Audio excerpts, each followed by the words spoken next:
for the pulse of Tampa-based sports. Beckles and Recher is the #1 source. The new guard, raising up the bar. Intelligent sports talk in your own backyard. Ain't no competition, ask the fans why.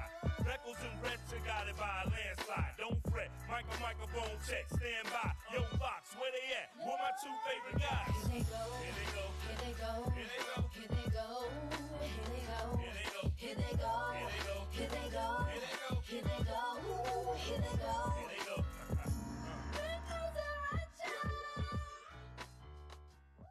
All right. Good afternoon. Welcome back to Beckles and Recher. I'd like to thank our title sponsor, Nets. We're looking for a title sponsor if anybody wants to be part of it. How you doing, young man, with your Beckles and Recher gear from the old school? What about where's Turbo? Isn't Turbo Plumbing out here? Hat, no. Isn't Turbo Plumbing out You know what here? I don't like? When somebody has a Tampa Bay hat, I don't have. I don't like it. I don't like it. These nuts. Like it. Are we live? Yeah, we're live. We're here. We out here. Yeah, we live. You don't have this? I don't have that joint. I like it though. Yeah, so we I roll. like it. What size hat you wear? 7 5/8. Nice. You got a nice size nugget for you know, your head's bigger than your body. Got to give you that. So's my feet. Thank you got God. big feet, too? It's 10.5 for a guy that's 5'9". That's not that. Okay, for 5'9". Yeah, I don't know. Or you know, guys my size. You know what size feet they usually 7, have? Like 7, 7.5, 8. 10.5 for a guy that's 5'9" is not bad. There you go. It's not bad. It's above average. I'm not saying I got size 12, but I got a size 7 and 5/8 head. That's all you go. That's how we roll. Yeah, off last week. How'd the move go? Storage. We kicked our ass to move and just to not have it in time. So I'm still getting charged for one more month of storage. Oh my God! But we got most of it out, and I only have 2 armoires left. But I'm over it. I like how you didn't ask me to help. Yeah, I don't ask anybody to help, really. It was just me, Did it by yourself? Chris. I did the majority of it myself. Right. Chris helped a little bit, and Davon and Jeff out there, but I did the majority of it myself. Those guys helped with some stuff for this day, but it was just a long week of getting a lot of things accomplished. I had to get it done, and I felt good, though. It's good to get it. Good. I like getting things accomplished. And just so everybody knows, I was not being a passive aggressor. I'm just thankful that he didn't ask me because I hate moving. Everybody hates moving. I hate lifting things. I hate running. Dude, you're injured more than me. I'm not going to ask you to lift nothing. You're injured right. more than me, for real. My knee is swollen as hell. Yeah, Right? it is. I played 2 Wednesdays ago. Okay. Turned a double play, unassisted double play, RBI single. As soon as I turned the double play, my hip goes poof. I was a catcher for the rest of the game. Boy. Haven't been back since. Nice to know. Tony Mayberry got his hip done. Really? Tony got his hip done. Tony came through last week for the first time since he had his hips. Been a month. Wow. He was caning it through. He had a cane? He had a cane. Had a Big Daddy cane? Everybody that I've known that had that hip surgery are related afterwards. And yes, it's a game changer. It's a game changer. Remember Eric from here back in the day? Yeah. Eric got his hip done. That joker was bouncing around after that, man. Yeah. So hopefully. Have you ever gotten hip? No. No, I've not needed hips. I'm shocked because I would think I would be somebody who would need it, and I would equate it to this. I think I strengthened my hips by spinning all those years. Yeah, maybe. Yeah. You know what I mean? It's always those things like that. Little things like that, like this spinning. Like my hips are strong, but a little every once in a while, my right one gets a little funny. Non-sports topics. Number 1, happy birthday to one of the Tampa goats, Sonia Bryson Kirksey today. For real goat, though. For real. Yeah. Legend. Yeah. Legend. The best anthem singer ever. She's number 2 behind Whitney, in my opinion. Well, I'll put her in front of Whitney. Whitney only did it once. Okay, I'll put her in front of Whitney. There you go. Put her in front of Whitney. It hurts me because I love that one. Yeah, right. But yeah, you want to talk about a pillar of strength in our community.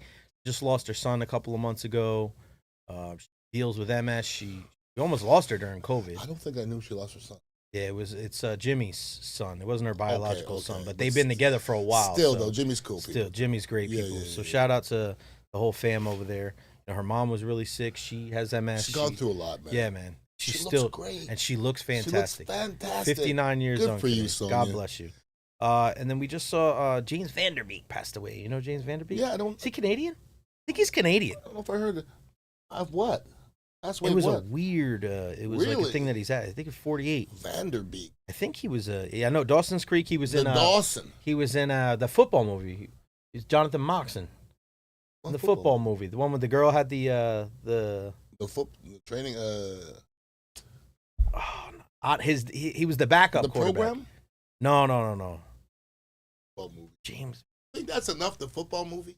It was because he was Jonathan Moxon. I know the guy's name. Yard? No. Football movie. Wildcats. God dang it. You know what's going to happen, right? There ain't that many football movies. I know. Well, Tom Ponzo's about to burst into the door. Yeah, What's this movie right here?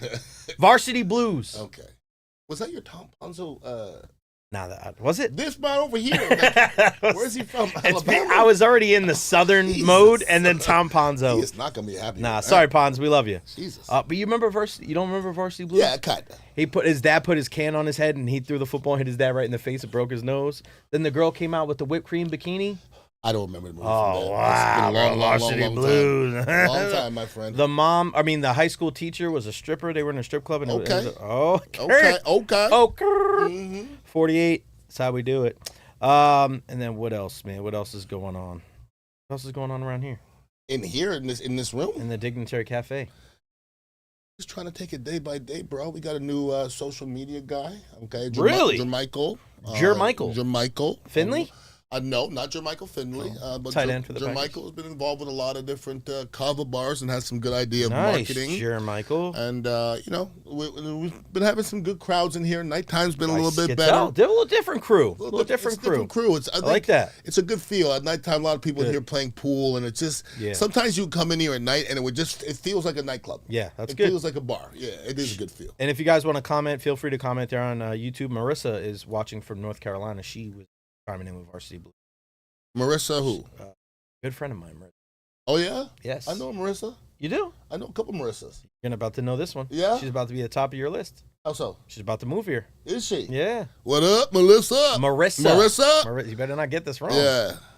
I actually have a therapist friend named Marissa. There you go. Who calls me her therapist. Really? Yeah, I'm pretty much a therapist. Okay. I might as well be. And my sister-in-law is Marissa. There you go. Marissa so Beckles. You're going to have to ask her, add her into the list, Marissa. Go. Top of my list, for sure. All right, let's talk about the Super Bowl. We were over here watching it. We were. And I just feel like it was just a very nondescript Super Bowl. Before and after and during. It was just kind of like it was here. You're never going to remember. One day, if we all survive 20 years from now, somebody's going to go, remember that Seattle, New England? You're going to go, no. You're going to say, yeah, I remember that one.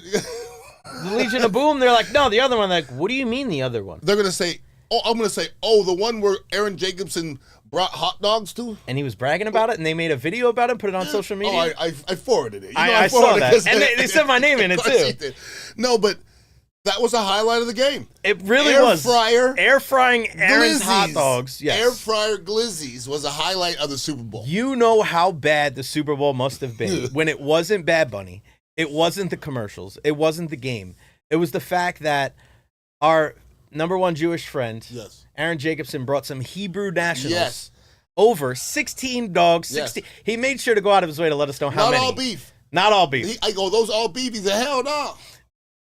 16 hot dogs, 16 buns. Glizzy. And in the air fryer, never had a hot dog in an air fryer before. Wonderful. Fantastic. Easy. You know everything. Fantastic. Air fryer, right? Of course. Anything. Of course. But this was it was just such a nice additive to the Super Bowl that was very nondescript. So a tip of the hat to Aaron Jacobson. He came in clutch. Yeah. He did. He only stayed for a half. Buns and everything. Kudos to Aaron Jacobson. No doubt. Our guy coming through with the hot dogs. But I mean, it was just a game. Nah, for going into the game, I was asking people questions. Who's the name? And like there was no star. There was, sometimes we go into a game and the coaches are stars. Yeah. There was nothing in this game. There was no controversy. Nobody didn't like anybody. Nobody was talking trash. Nothing in the press conferences. What was there? I don't know. And the game was just the same as what we're talking about. It was just like, it's a game, yes. That's it. There was no intrigue in the game. If you're the only people that enjoyed that game are Seahawks fans. Are the fans of those teams? Well, the Patriots did not enjoy it. That. You said happy with that. I'm talking about invested. Enjoyed. Enjoyed. Yes, different. Nobody other than a Seahawks fan, and then that's great. You trounce them, and at the end of it, you got to give New England their credit, okay? But New England's not the second best team this year. No, I'm not sure New England was better than Tampa Bay. And that's going to be real, but That path was not the same. No. And if you had to run through Green Bay and Chicago and the Rams, and I just don't think it would have been the same. Got to give them their respect. They got there. You're always going to be in a Super Bowl, but I'm not sure he's going to be in another one. I wouldn't bet on it. I wouldn't either. No way. Just the way it goes mathematically, just based on guys that get into the Super Bowl early, whether it's the second year or not. I mean, look at Joe Burrow. They're progressively farther away. It seems like every year they don't even make the playoffs. So far. So, I mean, you think of Dan Marino, you think about some of those guys. Like, sometimes you don't know, man. The odds of Joe Burrow going to another Super Bowl are very small. Well, think about it like this. Low. Even when you win, Aaron Rodgers, if I would have told you when Aaron Rodgers won that first Super Bowl against the Steelers, when he was at the peak, and you're like, this dude looks like he may be in the – remember after he won, people were saying, if he wins a couple more, he's going to be in conversation with Tom Brady with the greatest of all time. Right? Remember that? He never even went back to one. Isn't that crazy, though? It's crazy that even a guy that won one, there's no guarantee that you can go back. It's not only about the quarterback. It's not, man. It's so much more than that. There's so much. So much more than that. And it just, I wanted to ask you about, just the entire game in general. Seattle was just a better team top to bottom. Everywhere. Pitching, everywhere. Hitting, defense. Yep. Offense, defense, special teams, schematically, whatever. Free throws. Everything. Every sport, they were better. Yep. Power play, penalty kill, goaltending. Yep. It just wasn't close. And before the game, I said on the Instagram, I said, listen, my sentiments are very similar to the Indiana game. I think they're a better all-around football team. And I think Seattle was an all-around football. Seattle was better offensive and defensive line, clearly. Right. Wide receivers, clearly. Quarterback, clear. I wasn't close. Yeah. Listen, Drake May, you're always going to be the Super Bowl quarterback, as is Rex Grossman, okay? But you pooped on yourself. You really didn't play well in the playoffs at all. They got in despite their young quarterback doing what he was doing. So, their future is bright. And I think it's bright because of their organization. I think it's bright because of their coach, not even because of their quarterback. No, I think it all goes together. I don't even know if he's going to be quarterback 3 years from now. That's the way football is. It's funny. Obviously, you can't win without a good offensive line, and we always talk about the trenches here. You have your podcast in the trenches, and I brought this up on my podcast. Ian joins me every Monday at 12:30 on it, about Will Campbell in the left tackle line. I know we talked about it on Monday, and you said you didn't watch a ton of Will Campbell this year. But I guess kind of revisiting that conversation a little bit, because since we spoke, Mike Vrabel and the Patriots said, no, we're not planning on moving him, which I think right after the Super Bowl, if you said you were moving him, that would be just absolutely terrible for your rookie number 4 overall pick. However, with that being said, you look at what he was able to do, and you mentioned before the show about how bad Drake May was in the playoffs. Like, he was just as bad.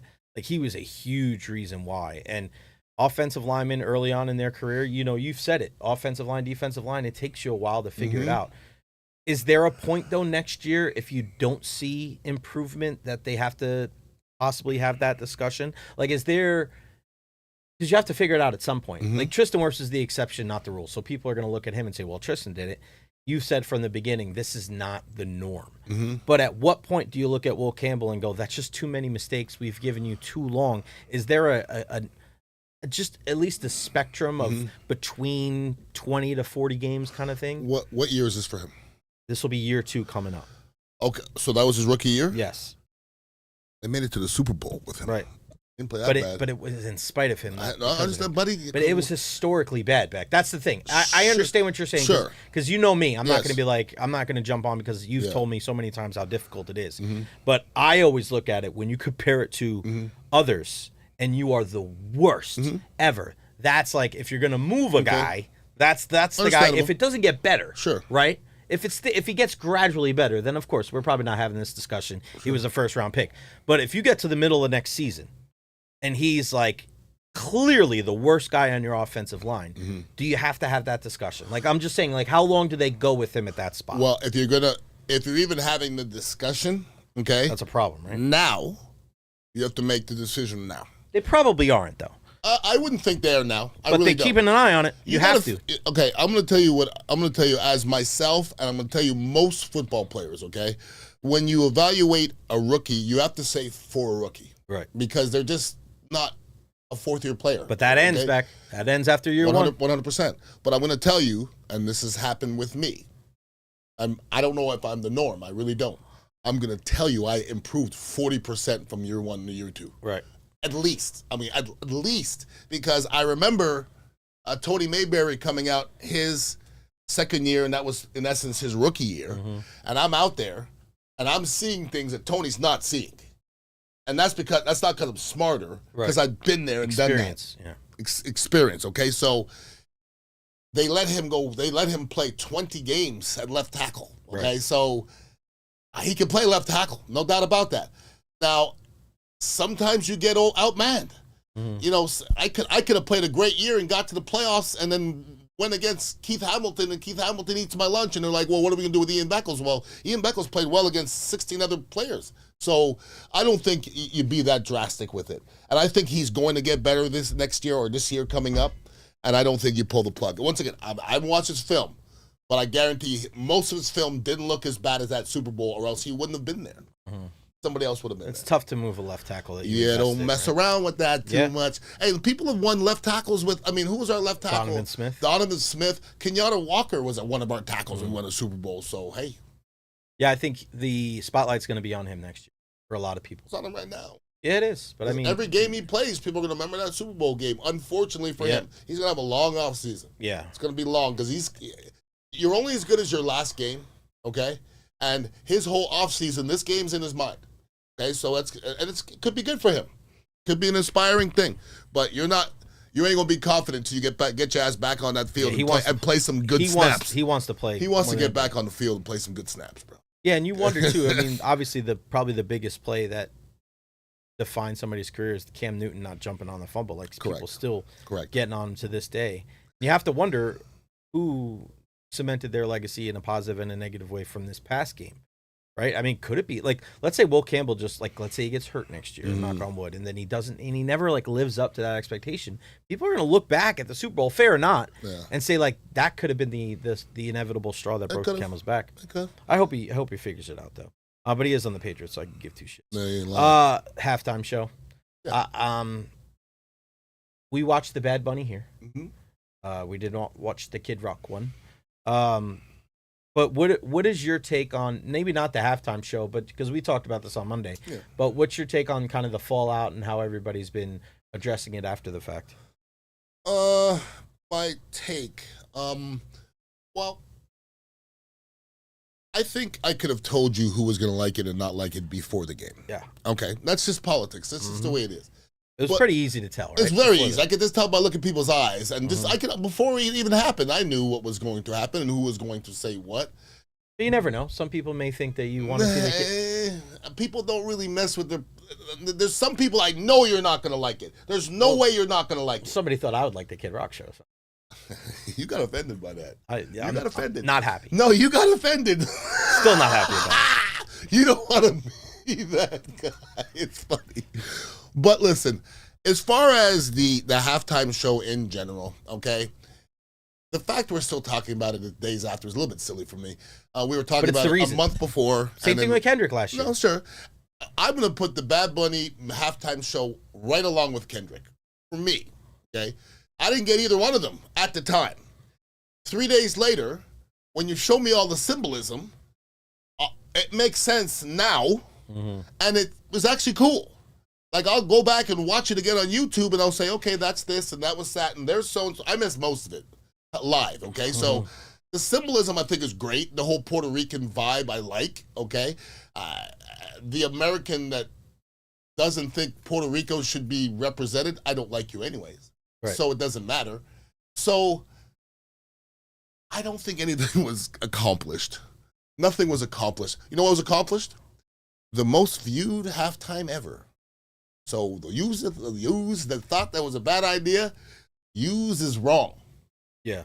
Use is wrong. I saw the numbers did go down for the halftime show, which is kind of weird. How did it go down? Because the peak was 134. They said that more people watched Bad Bunny than the majority of the football game. I did read that. Well, yeah, but the peak of the football game was 134 million in the second, and I think his peak was 127 or 128. Usually more people tune into the halftime show. The last 2 years, I didn't read that. People have tuned out. No, because you're right. Yeah. We're both saying, we're both spitting facts here. Yeah. The overall majority of the game, the average viewer, the Bad Bunny halftime show was higher. Correct. But as far as the peak goes, the peak was higher than the halftime show. from many years ago, and it hasn't happened in the last 2 years, where people would tune in just for the halftime show. It's not happening. Well, it makes sense because it was an alternative. Yeah, of course, and a big time alternative too. It makes a sense. big time alternative Absolutely. too. So there was millions of people, but I mean, kind of, it is what it is, because all you're doing is you're taking percentages of larger numbers every single year, Correct. because there's more and more people consuming the Super Bowl. So I mean, you look at the entire thing with the Bad Bunny, and it's just, you know, we were having this discussion the other day. I don't know if we'll ever have a halftime show that isn't going to piss off some portion of the country. It's impossible. It's just impossible. And Who's it going to be? There's nothing that's going to make everybody, nothing. who does that now? Nothing. Okay, listen, if it's Taylor Swift, I'm Yeah. not going to be happy. Yeah. I'm not going to be upset. Nothing's going to upset me. Morgan Nothing. Wallen If is it's another hugely Leonard popular person. Skinner, Morgan Wallen. People said Metallica because of Okay. the other thing, but people What? Metallica's not everybody's cup of tea either. Exactly. Here's the thing. It's like, I watched a couple Instagram posts and it made me warm inside. And I'm being honest with this, okay? It made me warm inside to see Hispanic moms wearing Puerto Rican shirts, watching Bad Bunny dancing. Mhm. You don't like that? I thought that was beautiful. Yeah. That's a heritage thing. It's a beautiful thing. And you have this Puerto Rican mom who probably wouldn't otherwise be watching the NFL or football, and that she's watching it. Mhm. You don't like that, huh? Okay. Well, it's almost like you talked about taking pride in Indiana, right? Like, there's certain things, like, I feel like we should be finding more ways to enjoy things in life, Correct. rather than to shit on them. I was probably enjoyed the Bad Bunny halftime show more than anybody else that was. Really? Yeah. Did you see me dancing? Well, maybe because But I'm that guy though. you're also, I'm going to say this when, you know, I'm going to probably say, but you've been exposed to that culture. I've been exposed to a lot of I have different not. cultures, yes. And I grew up Everybody with a else lot. in the room has not. You're right. You could probably dance it, but chata You're right. and all Yeah, that shit. you're right. I can't do Yeah, it. I had one of my best friends, John Rivera, That's Puerto what I'm Rican. saying, though. I mean, that's love, though. And I just, you know, and I think that's where we need to get to a point in. We find there's so many things to divide us, and that's why it's tough to talk about politics and things like that, because it almost forces you to take a side, Yep. which is kind of bullshit. Like, why do we not try to find common ground? Like, why is the second biggest artist in the world playing at the halftime show political? Yeah. You have to ask yourself that. Why, if you got to pick somebody, Mm-hmm. you should pick him if it's not Taylor Swift. So why is that political if it's the best pick? It Right. shouldn't be political. Mm-hmm. It shouldn't be. By any means. I don't give a rat's ass what language we're talking about. Lots of people were watching it. We talked about it for 4 months before it. And we're going to still be talking about it 2 months from now. Watch. And I understood just as much of Bad Bunny as I did Kendrick last year. 100%. No, I'm kidding. I knew more Kendrick. No, but the symbolism is there. But I knew one Bad Bunny song. I knew one Kendrick song. Yeah. One. So it was the same to me. I am mad that they didn't play "Livin' La Vida Loca" with Ricky Martin. I know Why you were didn't upset. they? That That's was the a place big. would've went That was a off. miss. Well, he That was a probably- miss. Well, it was Bad He, Bunny's. they want to it take was the shine his away. moment, I though, heard you that know he what I did ask Drake to be a part of it, and he said no, he didn't want to take away from Bad Bunny. Really? I wanted Drake to be there so bad. That would have been the ultimate counterpunch to Kendrick But I Lamar. would say this with Drake, though. Drake is a big enough artist to do that himself. I wouldn't no, be he on is with nobody else. He is, but I mean, Drake should do that by himself. Like, oh, but I think he would look bad jumping on with Bad Bunny. I think some After people. Kendrick's I think some eviscerated you people last do it year? and then you do. You know what I mean? It's almost like you kind of dip your toe in the water and then you get the headliner next year. But I think if he wanted to do it, he would. Right? I mean, if they would ask him. I just think it's weird too, because when you look at this whole halftime show thing, whether it was your thing or not, right? If you're Bad Bunny, you had the opportunity to be very. You had the ability to fracture a lot of things, and to be able to be very combative. And it was not, that message was not articulated from him. It was about love.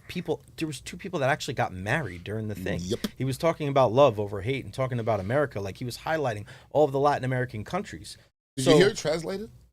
Did you hear it Well, translated? I heard it translated. But that's the thing, is like people want to talk about translating music lyrics. Like, do we really want? And people are saying like, oh, some of this stuff was bad, and some of this stuff was talking about girls. Like, what about Kid Rock songs? What about all these? Like, if you translate a lot of these lyrics of music we listened to in the last 40 years, it's not exactly Shakespeare. it's not exactly things that are like always on the up and up. But Jay, you understand that in our country, more now than ever. I just had this conversation with a young lady. I don't bring up her name. It was at a business, and it came up the halftime, and she says, and she got a look to her, and I was like, I could just tell the look. You know the look? Like, you could just tell our politics aren't the same. Right. I could tell. And she said, well, I just don't like the message that Bad Bunny was portraying. And I go, did you hear when they translated? It was really like, I love, everybody love, stay together, love. Mm-hmm. That's it. And I go, do you know the Kid Rock has a song about young girls having sex with them? Oh, he does? I didn't know that. I'm like, this is too much now. Okay. Well, there were some, to be fair, there were some things for some of the songs. Every that Bad song, Bunny had every that was, song is going to have some controversial stuff. All right, well, but that's the thing, right? It wasn't like and I do agree that Bad Bunny did have the overriding message of the whole thing was togetherness and love. Absolutely. And he's going to have lyrics that to some people may seem crass, and people didn't like him grabbing his crotch, and it's like, well, Michael Jackson, as opposed to Eminem and Michael 50 Cent, but that's what I'm saying. And like, Snoop Dogg. Nobody's going to be a choir boy or a choir girl when they're on there. That's just the way it goes. So a lot of times, these people that didn't like it before it even happened. They didn't want to like it. I just, I enjoyed it because I like Bad Bunny. I think it could have been better, in my opinion. I liked his Amazon show. I thought, maybe tying some more of Ricky Martin in, maybe doing some more of the songs that I think are maybe pop culture hits for the English-speaking audience, I think may have kind of brought some people over. But as far as being a negative thing, I don't see that. Yeah, and once again, it was one of those things where you knew who wasn't going to like it, you knew who was going to like it, and it's just there to entertain us. Mm-hmm. Okay, it's 13 minutes, and I would say if you can't watch somebody speak a different language for 13 minutes, which is our second language, but not our 12th language, it's our second language. If that's going to make you turn something, I mean. Do you go to ethnic restaurants? You just eat white food? Oh, God, what is that? Boiled potatoes. Boiled potatoes, don't do that. That's boiled potatoes and grits with no butter, no salt, no sugar. So, I mean, come on, man. It's just, I thought we were better than that. I really did. I think it was just one of those things where you just kind of enjoy it for what it is. Which is entertainment. I know. And that's it. People getting so bent out of shape because it wasn't there. What is your thing? What is, right? Like, okay, so if you had your pick to satiate your needs, who would you pick? As musical? Yeah. Stevie Wonder. Right. You don't think that there's millennials and people now, they'll be like, what is this? 40% of the people are going to hate Stevie Wonder. 40% of the people are going to hate Bad Bunny. 40% are going to hate Metallica. 40% are going to hate Leonard Skinner. You can keep going. You're not going to appease everybody. No way. Just bring Boys to Men back. They'll be pissed. Too black. Too black and too many. We need more R&B. Too many. All right. I saw this today. Did you see the beef between Micah Parsons and Myles Garrett? I'm not. Whoa. Micah had Myles Garrett on his podcast, and he was trying to say that there's things that Micah does on the football field that Myles doesn't. And Myles was like, what? Like what? Like what? I would like to hear what. Myles Garrett said, I got a sack from every single position on the defensive line this year. If you had your pick, is it close? No. And Micah's a damn good football player. Mike is a really good football player. I don't think people like Mike as much as I do. Ask me again. Nope. Myles Garrett, you're not watching if you pick Micah. And I'm going to say this. If you ask me for a rusher, Myles Garrett is clearly number one. I don't know who's number two. Clearly number one. Max Crosby and Micah are number two. In the same little... TJ Watt? He's there, man. Not right now. I don't think now. I think 2 years ago, yes. I don't think now. You know, and I don't even know if Micah is all the way up there now because of the injury. You know who's there? Will Anderson. Will Anderson is a problem. Anderson's a bad man. Yes, absolutely. He's a bad man. Yep.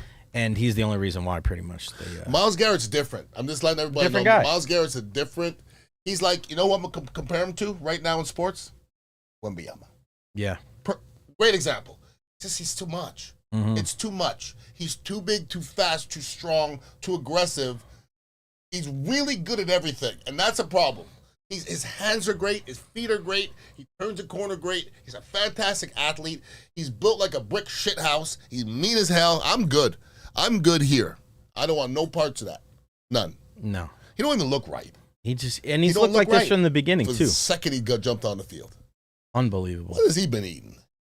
Like, you know what? Even if he was on steroids, what kind of steroids?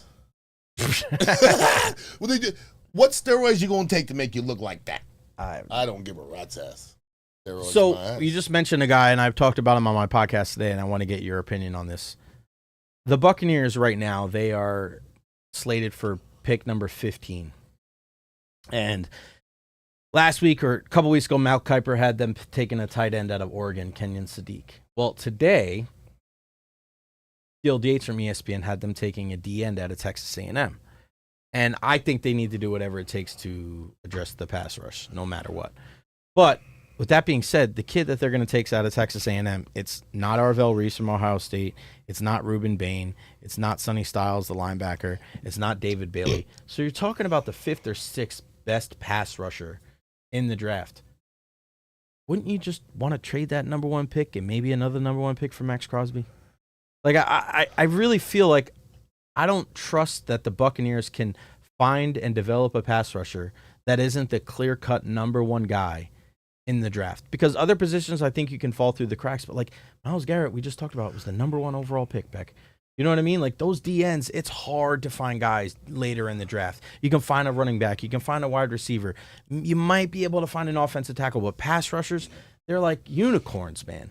And if you can't draft one, and you sure as hell can't develop one, shit, man, shouldn't you go after a guy like Max Crosby who doesn't want to play with the Raiders anymore? Well, I mean, Todd Bowles, is it safe to say dead man walking? If he doesn't make this trade, I think so. Well, I'm going to say if he doesn't make the playoffs, he's dead man walking. Right. Pretty much, all right?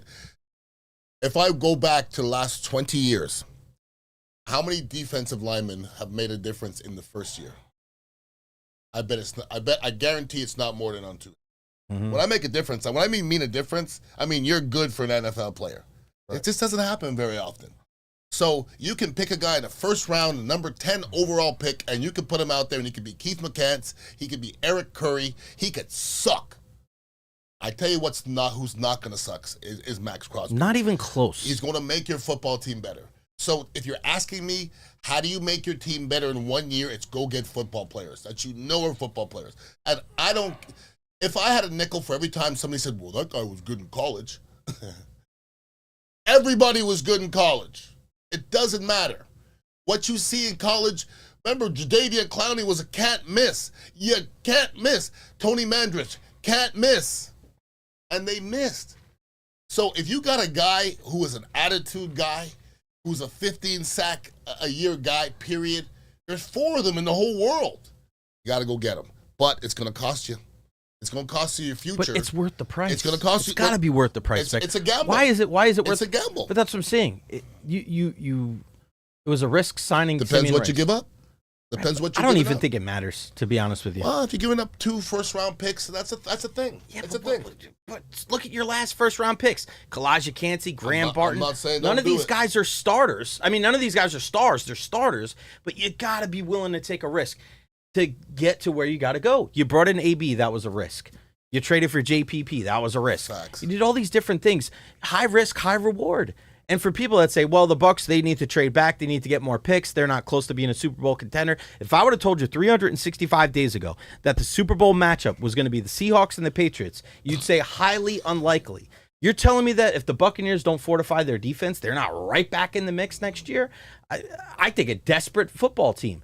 Todd Bowles knows he's coaching for his football life. Yeah. This could be the last year he ever is a head coach in the National Football League. He is going to exhaust every single resource he's got. And if you're Jason Light, you need to do a better job yourself of giving this man guys on the outside that can rush the passer. Because we have yet to see Todd Bowles with a defense like he had in the Super Bowl where he could just rush 4 and the rest of the 7 can cause havoc. Because Yaya Diaby hasn't lived up to expectations. Neither has Chris Braswell. Neither did Joe Tryon-Shoyinka. Neither did Hassan Reddick. Anthony Nelson's a nice rotational guy. But, Beck, if you want to give yourself a chance to win next year, which could possibly be like a Levante David and a Mike Evans last year with the Buccaneers, you go out and you get Max Crosby. People are worried about the future. Look at all the dead money the Broncos had after the Russell Wilson deal. They went to the AFC Championship game. Look at Seattle, worried about everything that they have. The Rams trading all of their draft picks over the years. Man, F them picks. F the future. You're trying to win right now. This team is in win now mode with a bunch of guys in their late 20s and early 30s in a league that stands for not for long. Jason Light needs to be bold and go out and make this motherfucking move and go out and get Max Crosby. Enough is enough.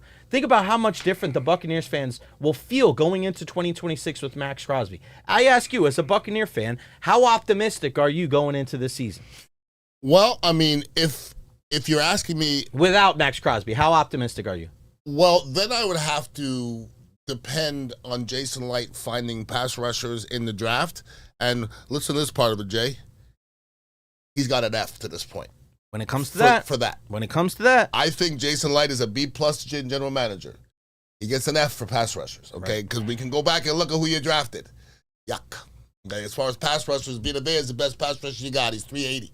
Okay, so that ain't it. We've got some duds in there. And the ones that we've gotten throughout the years that have equated to Super Bowls have come from elsewhere.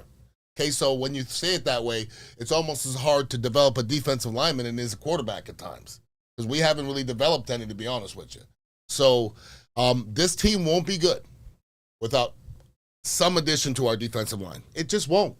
If you're going to come out with those names that we had last year, this defense will not be good regardless of who you put in the secondary and linebackers. Todd's got no chance. If that's the way it goes, Todd's got no chance. Well, you have to blitz. You have to blitz. You got to blitz all the time, and our corners are not that good. And we're just not that great of a defense. You have to depend on at least 4 guys getting pressure. If you can get 4 guys, 5 at most, the Bucks took 6 guys to get pressure, and they still weren't getting there. And we were terrible blitzing. We were a blitzing team that was terrible blitzing. This doesn't equate to wins. And here's the thing. You go out and get a Max Crosby, who's going to be better? Jacob Parrish is going to be better. Benjamin Morrison is going to be better. Antoine Winfield Jr., Tyke Smith. Your pass rush Baker Mayfield. Yeah, everybody, right? Everybody's your pass better. Rush changes Your everything. defense comes off the field quicker. Everybody's better immediately if you have a pass rusher, period. All right, let's finish up talking some Olympics. What stood out to you so far other than Canada getting an ass beat by the U.S. women yesterday? I don't like the way you said it. 5-0. They put up a 5 spot on you girls. I didn't. Ponzo watched it. I didn't get a chance to watch it. It's very convenient that you didn't watch that ass kicking yesterday. No. I've been watching the ski jumping, which I think is amazing. That you're going to jump like that and fly in the air. It must be exhilarating. When they're flying in the air like that, I'm not doing it. Nah. But I bet it's great when the air's coming through your hair and stuff, just jumping. You ever ski when you were a kid? I was a skier, yes. Skier, not a snowboarder. Never. It wasn't even a thing. They didn't have snowboarding. It wasn't a thing. When I was really young, they didn't have snowboarding. It wasn't. I never even heard of it until I was older. Yeah. I grew up with my buddies. I had like my black friends, and I had my ethnic friends, and I had my white friends. Who are the ethnic? What? I had like. What's the difference between black and ethnic to the gringos that are watching? I had Italian friends, I had Egyptian friends, I had Japanese friends, and they're all kind of. So you had the mixed. Yeah, it was a mix. Yeah, my Caucasian friends were skiers. Okay, and I would kind of say they were kind of Jackass X Games before that. Okay, right. Nuts, just crazy. So they go to the hill, and they would be the ones doing all the tricks. Right. Daffies and double this and all back scratchers and stuff. So my first year skiing, they used to took me on the hills. I'd be on Black Diamond Hills. Shit. Black Diamond Hills. In my first year skiing, standing at the top of the hill looking down going, you gotta be kidding me. People are skiing in between the moguls and they're disappearing. That's how big. So it wasn't I shouldn't have been up there, okay? So. Did they put you up there because you were black? Yes. They probably did. Yes. Like, oh, it's for you. Even to this day. Like, what a jackass. Yeah. But I'm better for it. You did all right. You're living. I'm still here. You're still here. That I took shit some spills, though. I took some spills. Black diamonds are no joke. No, sir. Man. You start going, you're like, fuck. Going. Fuck. I barely got going. It was like, boom, boom, boom. I fell a lot, bro. Start walking down the side of the hill. You don't want to go fast on the Black Diamond. No. It's not a good idea. They're like, I just go back. You go straight into a tree. Pizza slice. I thought it was easier to ski because I could skate. No way. It's not even close. No, I'm saying the way that your feet. It's not the same. For me, it was. Was it? For me, it was easier because when you stop, you could, you know what I mean? I just figure it out. You'll figure it out. Maybe that's it. But you'll figure it out. Because I have a buddy of mine that plays hockey, couldn't snowboard. Yeah. Because but he got on skis and it was like nothing. I've always been that guy that if I want to, I'll figure it out. If I want to. Men's hockey starts today. Slovakia with the upset over Finland, and I saw Italy's beating Sweden 1-0. Come on, Hedman, get it together. But U.S. and Canada, you can't fight because you get suspended for a game. So no fights in that one like we saw at the Four Nations. That was but yeah, some really good stuff. Curling, the U.S. mixed doubles team came in second, which was pretty cool. They lost to Sweden. It was a brother and sister combination. And then have you seen the Quad God yet? Quad God. No. He's our main guy. Quad is the legs? Quad is 4 spins. I've heard about it. His name's Malinin. Ilya Malinin. I heard he's sick. So much better than everybody else. Dude, he's 21, and he jumps like so high into the air. Like I honestly wouldn't be surprised if he can he can dunk. Dunk a basketball? He jumps so high in the air. It's amazing. To jump that high on skates, I guarantee his vertical jump's probably 40 inches. It's amazing. It has to be, doesn't it? He's crazy. Well, if you could jump on skates. Bro, he backflips on the ice. 2 feet? On skates? On skates. Spinning. Yeah, no thanks. I thought about that's a lot. It's a lot to spin and jump on skates. And land and not be dizzy. I don't know how they do that. Who was that black skater back in the day that was so much better than everybody else, and they wouldn't give her the gold medal? Like Sonia something, young black girl. U.S.?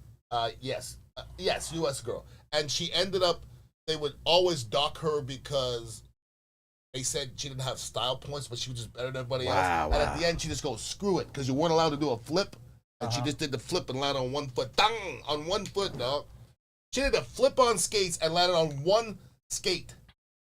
What kind of athlete do you have to be to do a flip on 1 skate and land on 1 skate? Debbie Thomas? Is that her? No. Black girl, no. It was something Sonia. That looks Mabel Fairbanks? That's 2024. Definitely not a Mabel. Definitely not a Mabel? Definitely not a Mabel. No, we'll figure it out. Yeah, we'll figure it out. Where's Ponzo at? Star Andrews? No.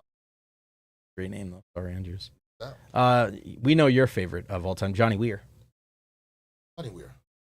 Ron used to love mentioning Johnny Weir, didn't he? Well, for obvious reasons, but the other day, Johnny Weir. I like Johnny Weir because he'll have an outfit on and it'll just have like a tree branch out of it. The most of everything. He's a gay guy. Like I don't know anybody gayer than Johnny Weir, and he's so like. Seriously. I love how gay he is. Me too. I said this yesterday. I said if you are going to be gay, more power to you. Be Johnny Weir gay. He was getting interviewed. And he was sitting on the chair with his leg up, and he had a boa.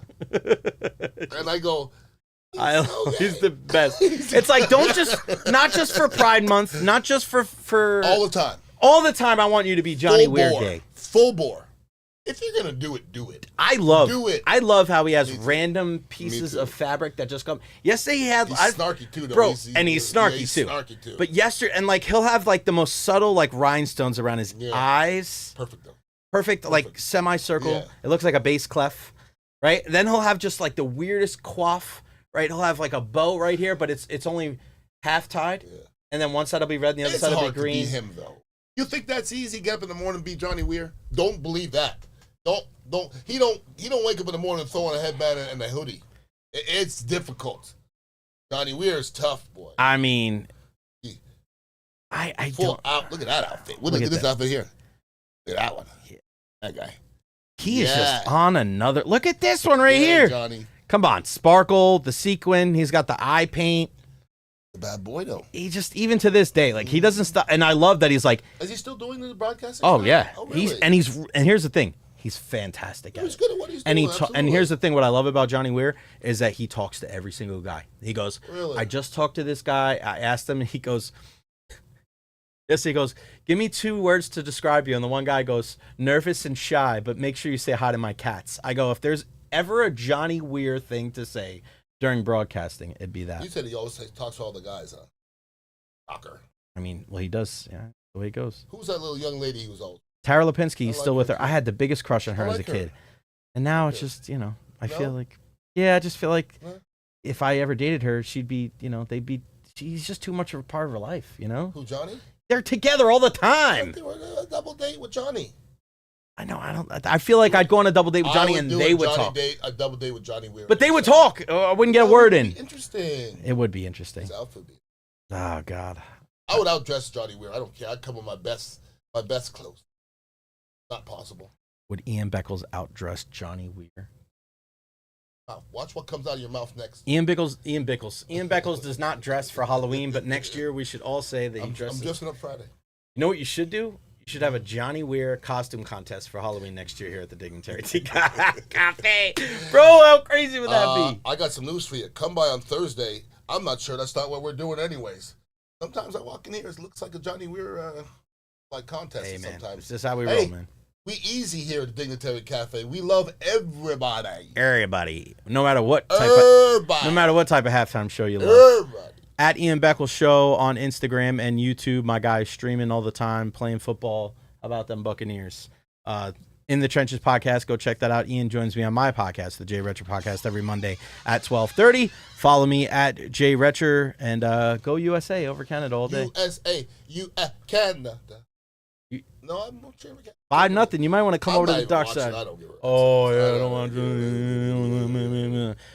Everybody be well. For Ian Beckles, I'm Jay Recher. We'll see you next week on the Beckles and Recher podcast. Deuces. Smokey's here.